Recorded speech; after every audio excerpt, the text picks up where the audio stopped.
and arsonist makes for a very explosive mixture. It seems also already that in the past, several of the Islamist terrorists in France were just common criminals. Now some of the members of the new guard of minority arsonists may reinforce the terrorist ranks. Well, after this very long introduction, we finally get to what all this means for the French Jews. Let's first of all describe the impact of the current riots on the Jewish community. The common opinion is that in these riots the Jews were not hit very much harder than the others. 2 synagogues were attacked with Molotov cocktails, one in Perfit, the other at Gage-les-Gonesse. In certain places shops went up in flames which belonged to Jews, and if the Jews have disproportionately more shops than others in certain suburbs, then disproportionately more Jewish shops are being burned. This, however, should not be confused with the attacks of the last 5 years, where the prime target were the Jews. There are rumors that when the French authorities recently approached the Jews, they told them, like a few years ago, that they should not make public what happened to the synagogues, because that would only lead to copycat attacks and make matters worse. With this, we are back to the days of the socialist government, which said in 2000 and 2001 more or less the same from the beginning of the anti-Semitic flare-up till the socialists left office. They said, don't mention that you are being attacked because more people will attack you.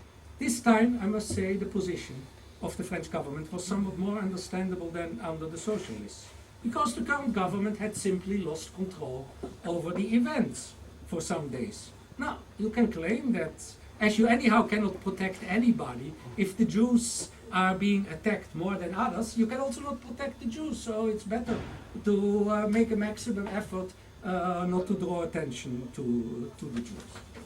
Under the socialist government, the situation was much worse, because there all the attacks were, or most of the attacks, were focused only on one group, the Jews. They were being attacked on the one hand by right-wing extremists and on the other hand by Muslim racists, and the government simply didn't want to make a major effort to hold up the civil rights of the Jews, because it thought that in this way it would protect social peace by not offending the Muslims. And now this leads to, in my opinion, very interesting speculation.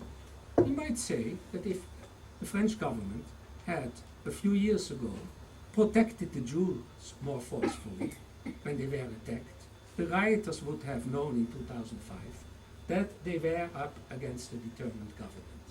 Perhaps because the Jews were not protected, the French riots could become so major as they were. Now, what France has experienced a few weeks ago, parts of the Jewish community who lived close to the Muslim communities have experienced for 5 years. Many Jewish institutions have been aggressed in the past 5 years. A number of Jews have been physically attacked. Quite a few Jewish school children are always in the front of these things. They're harassed in public schools. And many perpetrators of all these crimes were Muslims. The Jews have often in the world functioned like a canary in a mine for the society they live in. This was also the case this time in France. They were the first group to feel that there was something radically wrong in contemporary French society. Sami Gozlan is the president of the Council of Jewish Communities of Saint-Denis, that is the area where the riots were particularly intense. He also heads the Office of Vigilance Against Anti-Semitism. And Gozlan has defined the riots very, very succinctly.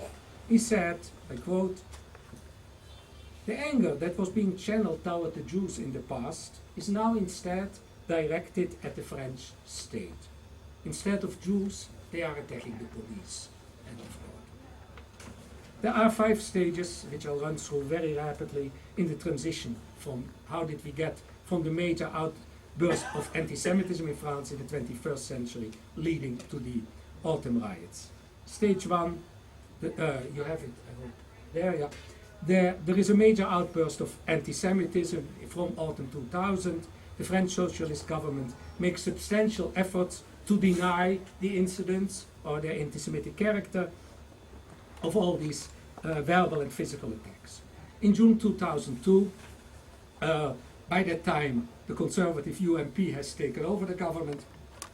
The new Minister of the Interior, Nicolas Sarkozy, calls for an all-out fight of anti-Semitism, but the President Chirac of the same party still denies that there is any anti-Semitism in France.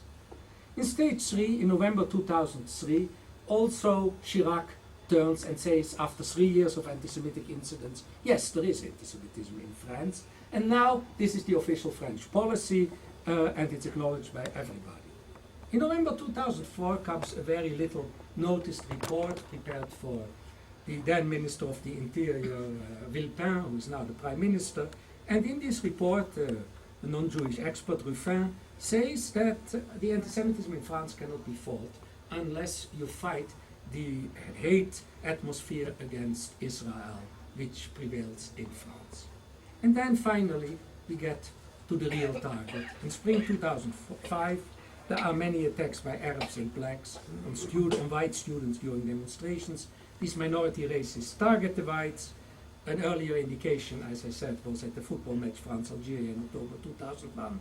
And with the autumn riots of 2005, it has now finally become very visible that the Jews were the scapegoats, but the target was French society, and that is where we are at today. Now, what impact have these anti-Semitic attacks in France of the last 5 years made in Jewish behavior? They have created, first of all, a feeling of physical insecurity among many Jews.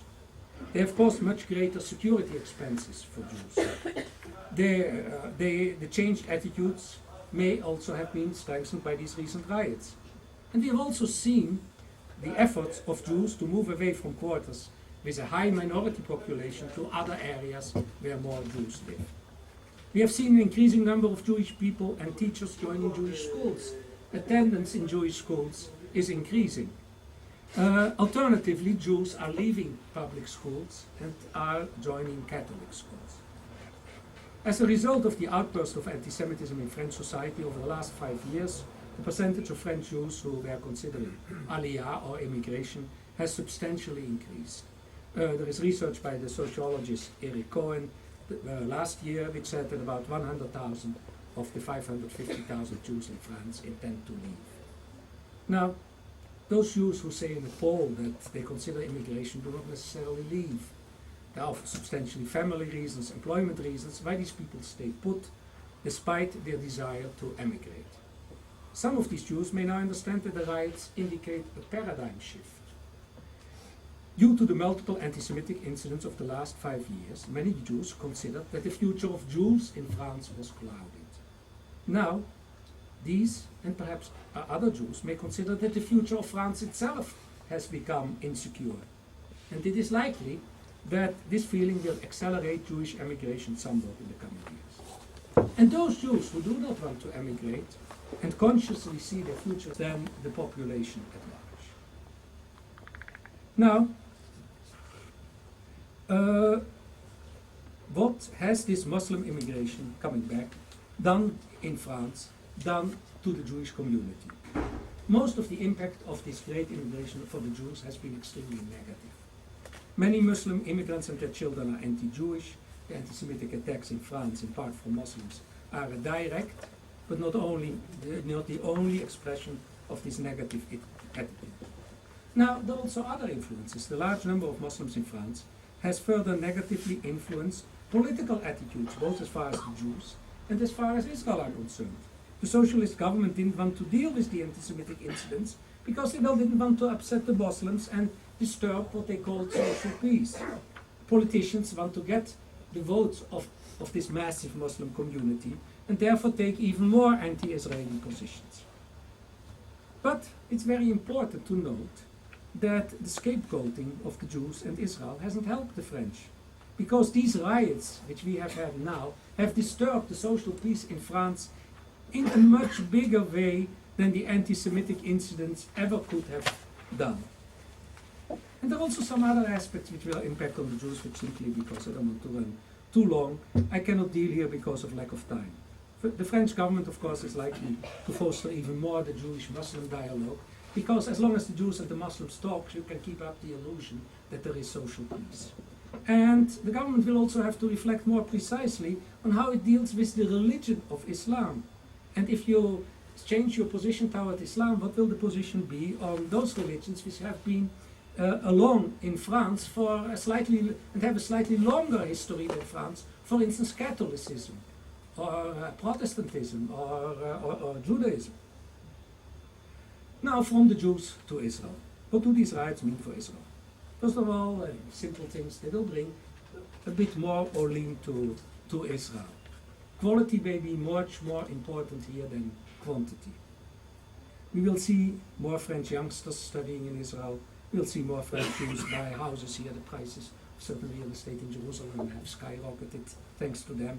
And we will more often see French Jews retire in Israel. Many of these people, because they're good people, will make a contribution to Israeli society.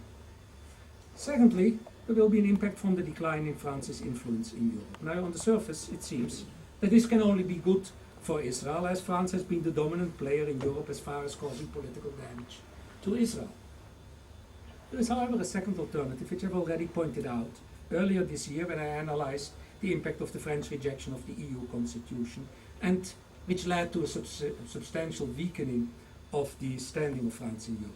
France may now seek international compensation for being so weak in Europe in places where it's not too hard to make noise, and the Middle East is a logical target. The third argument concerns some of the false arguments regularly put forward in the French discourse. Several members of the French elite claim that if only there were peace in the Middle East, whole of Europe would live peacefully. Well, the French autumn riots had nothing to do with the Middle East, or with anti-American feelings, or with the Muslim identification with the Palestinians. The riots were of French making. The rioters opposed not the Middle East, they opposed socio-economic conditions in France. The criminals burned the cars of Frenchmen. The minority racism expressed was anti-white and anti-French. And this brings us to a more important fourth issue. Can Israel learn anything from what happened in France? This will require obviously detailed study, and as this hasn't been done, I can only mention a number of points which merit Israeli study and reflection. First of all, the most stupid thing we could do is say we have identical situations in Israel and France. Israel is fighting the Palestinians in the Middle East. France is dealing with large Muslim minorities and which substantial parts cannot be integrated. These situations are far from identical. But there is one issue where we can learn much from, and that is comparing the French minority riots of autumn 2005 to those of Israeli Arabs in October 2000. You may recall that an analysis of the latter was made by a commission headed by Judge Orr.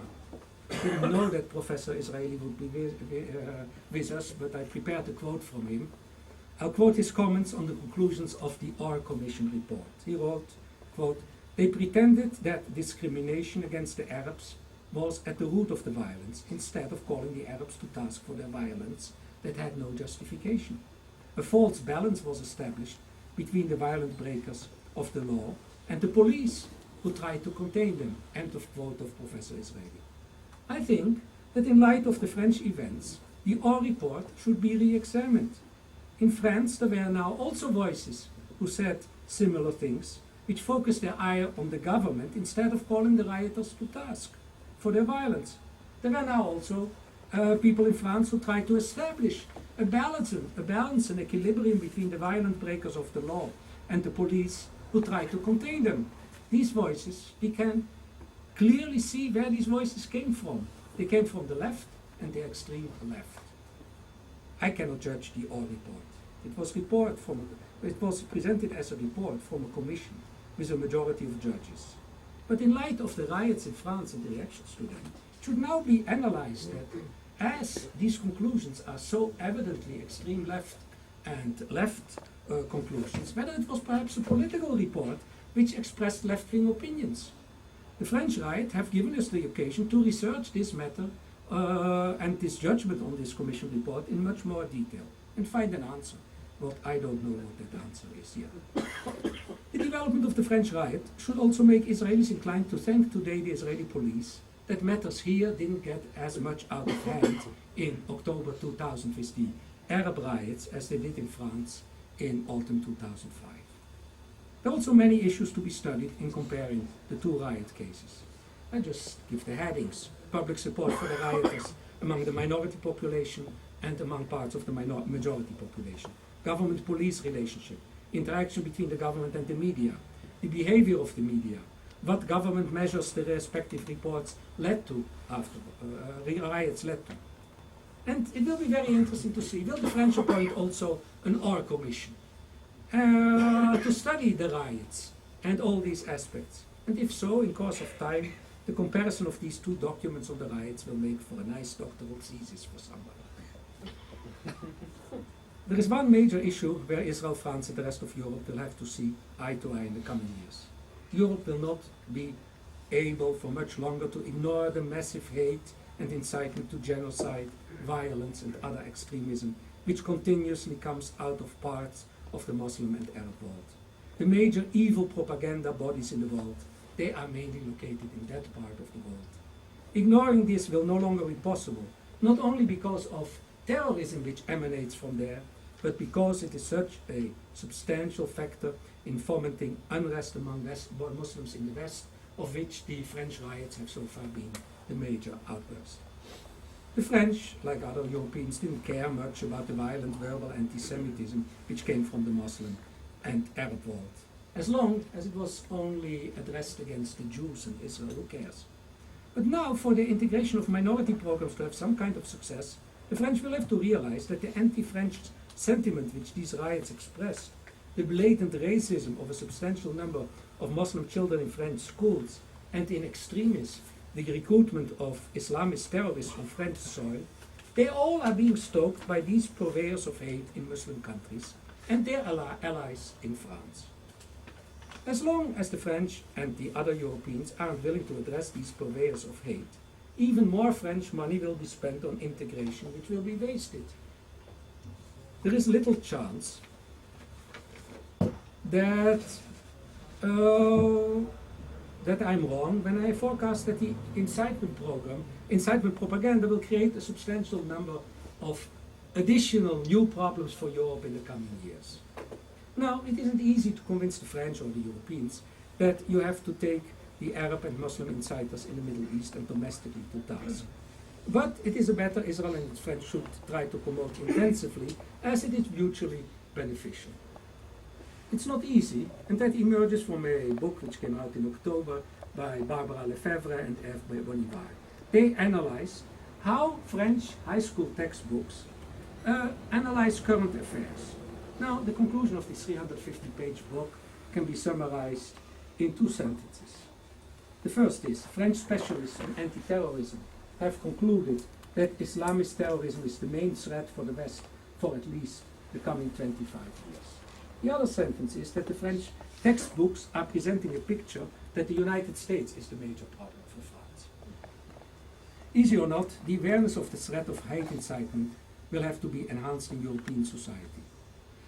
This the more so as both Europe and Israel have on their plate major, be it different problems caused by various elements from the Muslim world. These problems are likely to be unsolvable for several decades to come. Now, what do you do if a state is confronted with unsolvable problems? You do what Israel has done, you muddle through. And that's what we are going to do in the coming years, and because of the problems emanating mainly from part of the Muslim minorities, also European countries in the coming decades will have no choice. They just will have to muddle through in one way or the other.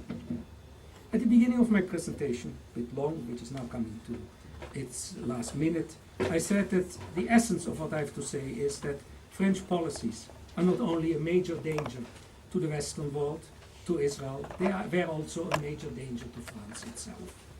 We are only 3 weeks after the official end of the French minority riots. The cars are still simmering and new cars are being burned each night. Not in the numbers of before. It is far too early for a detailed assessment of the relevance of these riots for France, Europe, the French Jews and Israel. Yet I hope I have given you some indications of what directions this future may take. Thanks a lot for your attention. Well, ladies and gentlemen, I'm sure you'll agree this was a tour de force by Dr. Decisively presented in 1 hour. It's difficult to absorb, and we're looking forward to seeing this published in due course.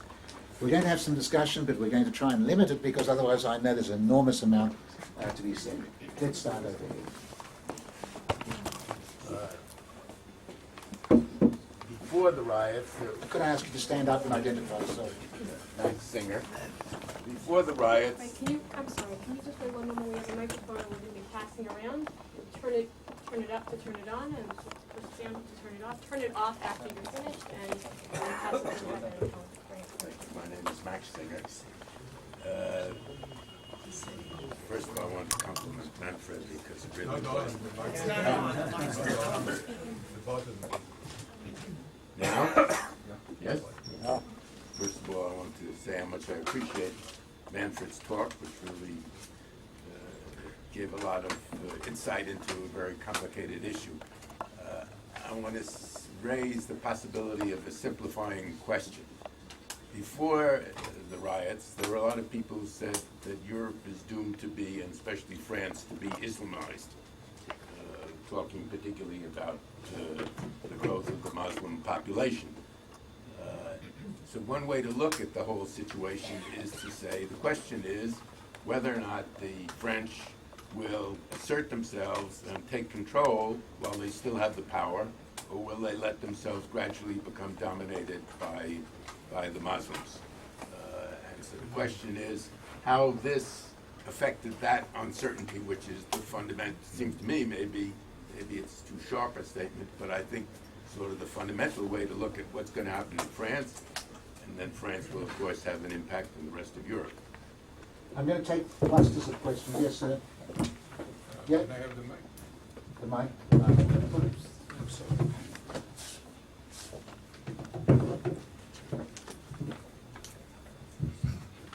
Okay, first of all, I want to thank Manfred for a very interesting lecture from which I also learned quite a bit. When Manfred says it's difficult to predict the future, he's quite right. It's much easier to predict the past. But as far as the Finkelkraut affair, I'd just like to add something. Finkelkraut gave a radio interview just a couple of days ago, which you can find on the internet, and in which he defended himself, and he said very clearly, and it is true, that he was trapped by the journalist of Riots into saying all kinds of things that in fact he did not mean to say. And then there was Pascal Bruckner, who wrote an article about Finkelkraut, comparing him to Sarkozy, saying that here's the Sarkozy of the intellectuals. Now this is just for your information. As far as the actual theme, the actual problem, one of the things that Finkelkraut did say in his Riots interview was that he distinguished between the Muslim, Arab, and black rioters and the other immigrants in France, such as Chinese and Vietnamese, who did not riot. And he said, look, those black Muslims and Arabs are rioting. Why are the Chinese and Vietnamese not rioting? Now, Finkelkraut's critics are saying that the French police very often stop the black, Muslim, and Arab people from the suburbs when they go into Paris, and they question them, they search them, they ask them all kinds of questions, and they humiliate them. Now, of course, this may not be true, but some answer needs to be given to this question. One more. Yes, madam. Hi, it's Marsh Sternthal. I have more to add on the Finkelkraut affair. A few days ago in the New York Sun, Hillel Hawken had a column in which he said that Finkelkraut neither backtracked nor apologized for his sentiments expressed in the Haaretz interview, and that this was a falsehood that came out of Haaretz. It originated from the Le Monde article, which picked up some of his more extremist statements in the Haaretz interview, cast him as a racist, put the comments out of context,